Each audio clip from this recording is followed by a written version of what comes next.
So hello बियर्सियंस, आज हम लोग बात करने वाले। आज कोई क्लास नहीं चलने वाली है, बस हम आपसे ऐसे ही वार्तालाप करने चले आए हैं। और वार्तालाप में ये है कि हम जो पढ़ाए हुए हैं अभी तक 8-9 लेक्चर जो भी चला हुआ है, उस लेक्चर्स में हम सोच रहे हैं कि आपसे कुछ क्वेश्चंस कर लिया जाए। अगर आप ऑफलाइन क्लास होता तो हम जरूर क्वेश्चंस करते, तो मैंने सोचा कि आपसे 1-2 क्वेश्चंस कर लिया जाए। जैसे क्वेश्चंस नोट करिएगा, कॉपी पेन लेके नोट करिए, कॉपी पेन लेके नोट करिए। कुछ क्वेश्चंस हम बोलने वाले हैं आपके लिए। पहला क्वेश्चन है, उष्माक्षेपी अभिक्रिया क्या होती है?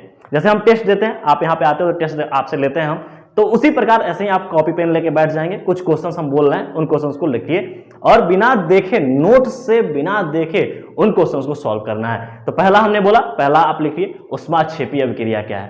दूसरा लिखिएगा अवक्षेपण अभिक्रिया क्या है।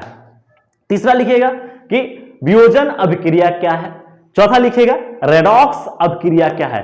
पांचवा लिखिएगा विस्थापन अभिक्रिया क्या है। इन 5 क्वेश्चंस को आप लिख लीजिए और इन 5 क्वेश्चंस को बिना नोट्स देखे आपको आंसर देना है। अगर इन 5 क्वेश्चंस का आपने आंसर दे दिया बियर्सियंस, तो समझ लो कि आपकी पढ़ाई बेहतरीन चल रही है। हम और आप मिलके बेहतर कर रहे हैं। याद रखिएगा बाबू कि ये 5 क्वेश्चन जल्दी किसी से होता नहीं है। आपसे अगर हो गया तो समझ लो आप बेहतर जा रहे हो, बहुत ही बेहतर जा रहे हो। हम भी आपके साथ, हम भी खुश हैं कि हम भी बेहतर कर रहे हैं आपके लिए।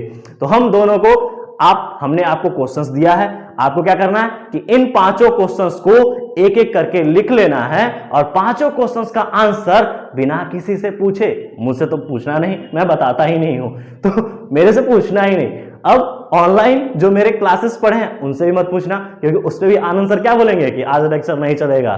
ठीक है, तो आज पूछना मत, नोट्स नहीं पलटना है, सीधे क्या करना है कि जो भी क्वेश्चंस आपको दिए गए हैं 5, इन क्वेश्चंस को लिख के अपने आप से प्यार से एक एक का आंसर देते जाना है। और आंसर देने के बाद चेक कौन करेगा?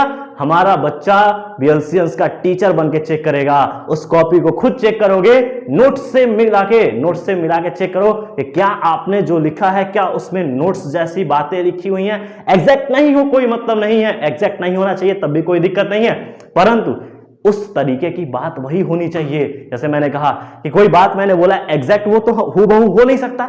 आपने अपने माइंड के अनुसार सोचा है वो, तो आप सोच के भी उसी वे में ही उसी का मतलब निकलना चाहिए। ऐसा ना हो कि विस्थापन का वियोजन लिख देना, वियोजन का विस्थापन, ऐसा नहीं करना। आप आज खुद के टीचर हो और खुद के आप स्टूडेंट भी हो, आप टेस्ट भी दोगे और निरीक्षक भी खुद करोगे। तो ये 5 क्वेश्चंस आपके लिए, चुपचाप बैठ के होमवर्क करो, 5 क्वेश्चंस इसको करो और 5 क्वेश्चंस करके आप इस वीडियो में लिख दीजिएगा यस सर हमने कर लिया है। धन्यवाद बच्चों।